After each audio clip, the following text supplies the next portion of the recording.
Maris, ligtas na eleksyon ang hiling ng iba't ibang grupo sa pagsisimula ng election period ngayong araw.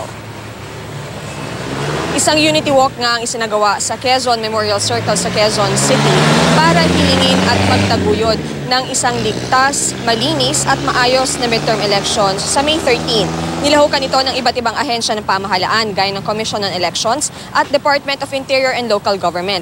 Sumama rin ang Philippine National Police, Armed Forces of the Philippines at Election Watchdogs. Nagkaroon din ng interfaith prayer rally at covenant signing ang COMELEC, PNP at ilang kandidato. Giit ng COMELEC, kahit election period na, hindi pa rin pinapayagan ang pangangampanya. Magsisimula ang campaign period para sa mga senador at party list sa February 12 hanggang May 11. March 30 hanggang May 11 naman ang campaign period para sa tatakbo sa House of Representatives at regional, provincial, city at municipal offices. Aminado ang COMELEC na wala silang magagawa tungkol sa premature campaigning.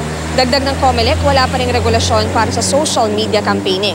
Ngayong election period, kabi-kabi lang checkpoints naman ang makikita. Paalala ng COMELEC, dapat nasa lugar na may sapat na ilaw ang checkpoint. Dapat din ay naka-uniforme at may ID ang mga nagbabantay dito. Visual search lang daw ang maaaring gawin. Ipinatutupad na rin ngayong araw ang gun ban. Maging ang mga sundalo at pulis ay kailangan kumuha ng exemption para makapagdala ng baril. Maris, hanggang June 12 naman magtatagal ang election period at ang gun ban. Maris?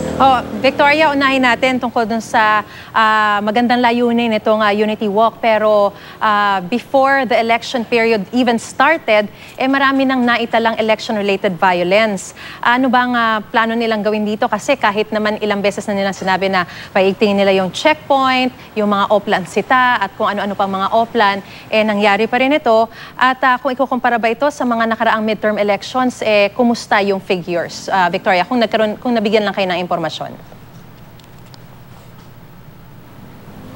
Doon sa figures, Maris, ay walang naibigay sa atin yung COMELEC at maging iyong PNP. Pagdating naman dito sa kanilang gagawin para nga matiyak na mas maging ligtas at maayos itong midterm elections, ang isa doon sa mga usual o yung sa mga nabanggit ng COMELEC before ay yung paglalagay ng ilang lugar under COMELEC control, gaya na nga lamang dong sa Daraga Albay. Pero sa ngayon ay hinihintay pa rin natin yung official talaga na statement ng COMELEC tungkol dyan sa mga lugar na ilalagay under sa COMELEC control dahil wala pa silang inilalabas. Noong last time na nagkaroon tayo ng pagkakataon na may interview si COMELEC spokesperson James Jimenez, sinabi niya na ang mangyayari kung ilalagay ang isang lugar under COMELEC control ay sila na talaga yung magmamonitor doon sa takbo ng election period, ng campaign period sa isang partikular na lugar. Ang PNP naman at ang AFP Maris, sinabi kanina na talagang committed sila sa pagtitiyak na lahat ng batas ay nasusunod at mas higpitan pa raw nila yung kanilang pagbabantay. At kanina rin doon sa Unity Walks, Interfaith Rally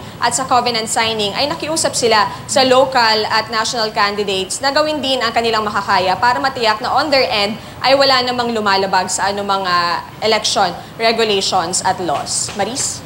Victoria, malinaw yung sinasabi ng COMELEC na bawal ang premature campaigning. Pero hanggang salita na lang ba ito? Kasi sila mismo yung nagsasabi na wala silang magagawa dahil una, sa pagdating sa social media, wala namang malinaw na patakaran.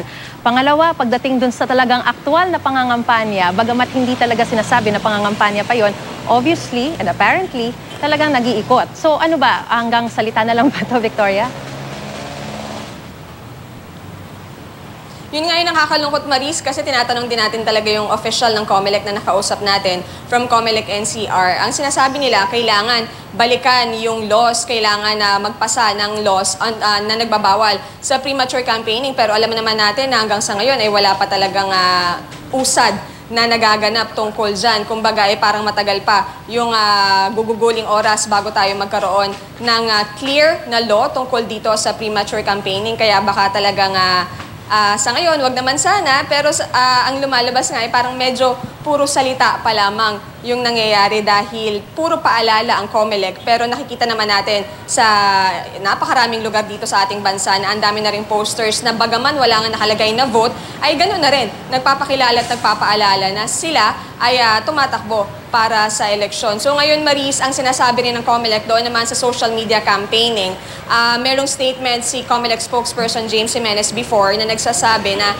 hindi nila ma-regulate yung social media campaigning dahil part yan ng freedom of speech speech. Ang kanila daw gagawin o imo-monitor ay yung mga boosted na posts dahil yon yung may mga monetary, yun yung may mga bayad. Kaya yun yung titingnan nila kung papasok yan dito sa mga ipinagbabawal naman na campaign expenditures. Maris? Maraming salamat, Victoria Tulad.